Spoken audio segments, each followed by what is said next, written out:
Hello people, I'm the Real Comic Book Gamer. Today I'm going to be analyzing the Batman v Superman fight. So, the actual fight that everyone waited for in the movie Batman v Superman. I'm going to be covering the fight from the director's cut, so the deluxe ultimate edition, whatever it's called, because I just watched that. And I really want to do an analysis of this fight now that it's out on digital, and it'll be out on Blu-ray and DVD pretty soon as well. So, yeah, let's get into it. First off, this fight from where Superman activates Batman's first trap to win Superman first says Martha is 7 minutes and 40 seconds. Keep in mind, this is the extended cut, so there's like an extra scene of Superman like grabbing Batman and throwing him. So 7 minutes and 40 seconds. The fight actually ends in the bathroom where Superman gets hit by the kryptonite the second time, because after that it's literally just Batman just toying around with Superman. There's no fight after that. Superman is just lifeless.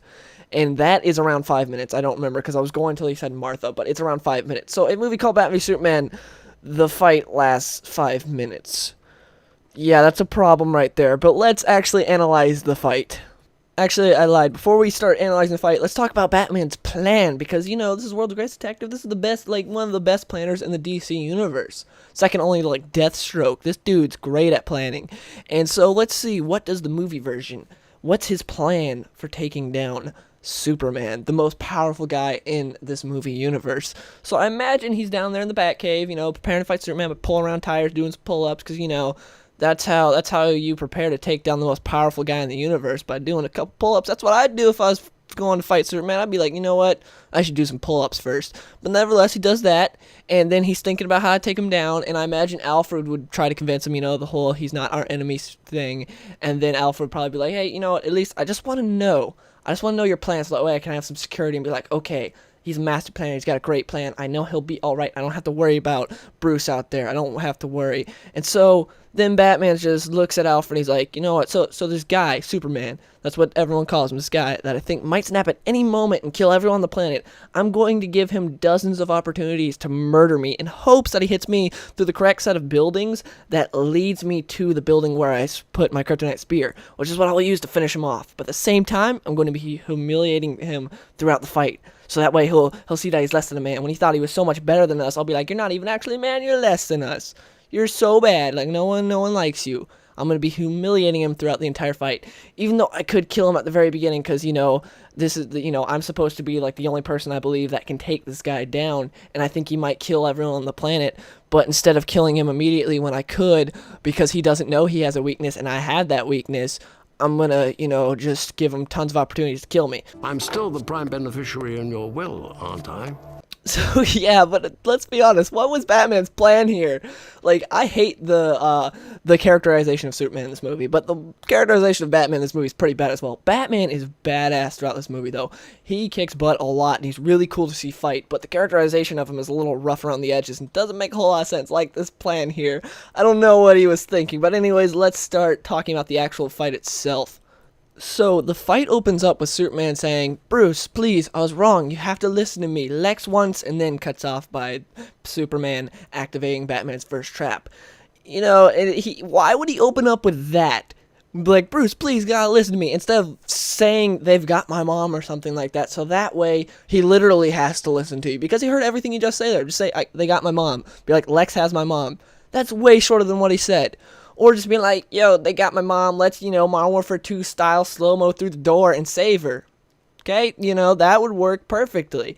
Like, why doesn't he do that? Instead, he decides to just get all pissed off after that. He decides to open up with, for some reason, in a stupid way. I don't know. Yeah, it's a little nitpicky. Okay, I'll admit, that's a little nitpicky just doing that. But after this sonic soundtrap thing activates, Superman gets super pissed off. I don't know why. It was just a sonic soundtrap thing that did literally nothing to him. It didn't hurt him at all, and it annoyed him a bit. This is like LeBron James playing basketball with a little kid, and the kid keeps shooting threes, but LeBron just keeps blocking them. Why would he get mad? It'd just be like, okay, this kid's just gonna okay, whatever, keep doing it. Just keep blocking him. Doesn't matter. But Superman gets mad for some reason. He goes up to him. You don't understand. There's no time.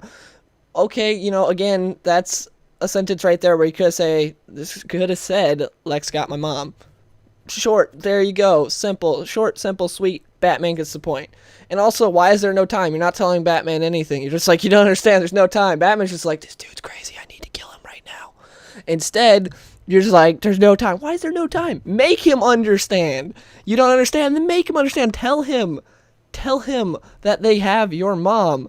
And then Batman responds with, I understand. And Superman pushes him. For what reason? I don't know.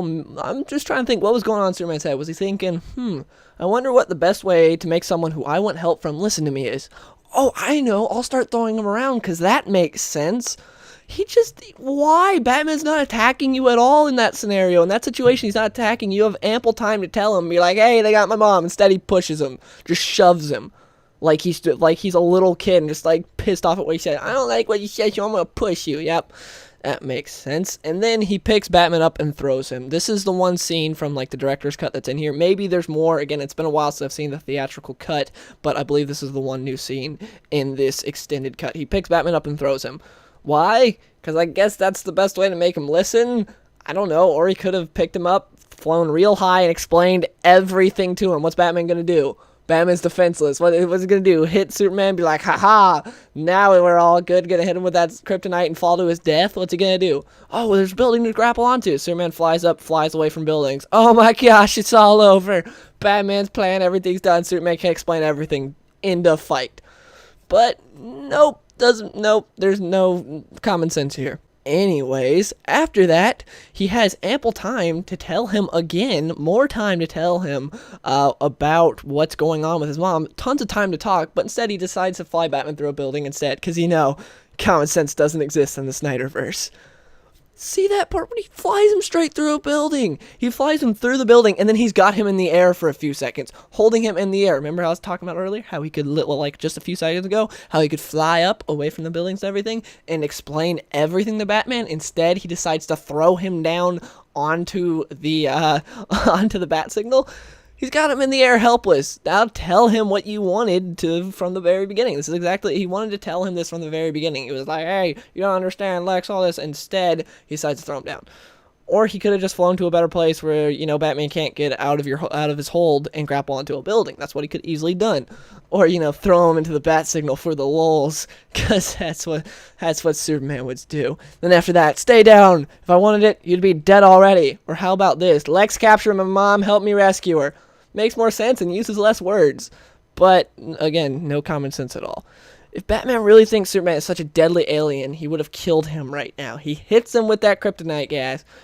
Kill him right now. But yes, again, it's all about humiliating him. Even though he thinks that, Superman can snap at any moment, might kill everyone. He got that whole future vision, and he's like, oh my gosh, he might kill everyone. This is freaky. But nope. And then after this, why does Batman pause? Like, Superman's on the ground, he pauses and then does the slowest kick ever. Is it to give Superman false hope? Is this a sort of, see how you were false hope for the people of Earth? Now I'm giving you false hope. Ha! But what if Superman were to crack here and just kill him? Batman's plan is over and so is his life. This is done. Like, I don't get it. Why is he giving him time? Batman stops and backs off. Now's the billionth time to explain to him what you wanted to from the very beginning. Instead, he flies up and he's like, oh, I'm all intimidating. Oh, I'm going to fly you down here. Again, could have flown him up straight to the building and been like, hey, just got my mom. Or just not done anything and just started talking. But nope, Batman is completely defenseless. Now is the perfect opportunity to grab the gun. The gun that fired the only substance on Earth that has ever hurt you. Yeah, that gun. Go grab it now. Oh wait, I forgot. No common sense, my bad. Or, you could just throw him through bathroom stalls, because that makes sense. Instead of grabbing the gun, just, hey, I'm going to throw him through all these stalls. Then after that, while Batman does the slowest reload in history, seriously, you should have attached sleight of hand. That was just the slowest reload I've ever seen. Anyways, while he reloads the gun that fires the stuff that hurts Superman, Supes decides to just sit there and clench his fists. Say what you want about Superman being tired because of kryptonite or not being back at full strength yet because of the kryptonite exposure, whatever, but after running a 5K, I can still do a pretty mean jog, and I'm not even Superman. But instead of actually doing something, Superman decides to sit there staring at the ground, clenching his fist, looks up, does a really mean look at Batman like, oh, I'm gonna get ya, and then he starts running, jumps, and Batman hits him. Yeah. Again, all this could have been avoided if Superman would have taken the gun from him when he had the opportunity to. Instead, he took Batman through all the bathroom stalls. Could have easily taken the gun from there, but no common sense. But anyways, fight's over now. Batman is basically playing with a lifeless body now. That's it. It's done. So yeah, overall, as you can tell, I did not like this fight, especially because it lasted 5 minutes. That's a big part of it. And guess what? All those 5 minutes were in the trailer, besides very few scenes. So that's what really disappointed me when I got to the theater, because all of that actual fight was in the trailer. Basically, what wasn't in the trailer was the part where Batman starts swinging Superman around and hitting him into pillars. That's it. And yeah, so I know a lot of people are gonna be like, "Well, the kryptonite, that's what got him in the end when he was in the bathroom just sitting there. That's what really got him." No, he was sitting there. Yet earlier we saw him. He got his invulnerability back. He flew up and went at Batman, but instead there he decides to just sit there when he hadn't been hit or anything. He's fine. I'm not expecting him to go super speed because, yes, it still affects Kryptonite a bit, but I expect him to do something other than sit there while Batman reloads. Like, he could have heat visioned or something, anything, but instead he just sits there and then decides to run. I just hate that. Another thing that really bothered me about this fight is the fact that there's no real trading of blows. There's trading of sets of blows. There's like, hey, you get 10 hits in here, you get 10 hits in here.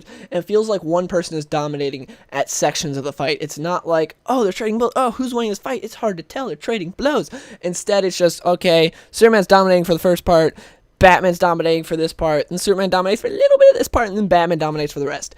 Instead, like, that's how it goes. Instead of it being like, say, the Jason Bourne fights. Jason Bourne, those movies have some of the best fights in all of movies, like, as a whole. Just, they have some incredible fights. And if you look at that, they're trading blows. It's fantastic fights.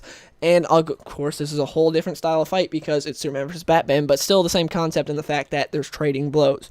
There's none of that in this, so it just does not look good. And yeah, that's my overall thoughts on the fight of Batman v Superman. My analysis of the fight was way longer than the actual fight. That's what I thought was funny. I even did theory videos on the fight of Batman v Superman that was longer than the fight. That's what I think is hilarious. A movie called Batman v Superman has a 5-minute fight. Yeah, and that's the extended edition. Anyways, please let me know in the comments below. Do you want me to do a review of the deluxe edition? I think that's what it's called. I don't remember. Either the director's cut, the new extended cut. Do you guys want me to do a review on it? Because I spent $20 on it, so I'm planning on maybe making a couple more videos on it besides this. Who knows? But yeah, also please let me know in the comments below, what did you think of this fight overall? Because I was really disappointed in it. It's 5 minutes when the movie's called Batman v Superman, and all those 5 minutes had already been in the trailer. So that was really disappointing. But yeah, please let me know in the comments below, what did you think of the fight? And if you want me to do a review of the extended cut. Anyways, hope you guys enjoyed, and I'll see you guys in the next one.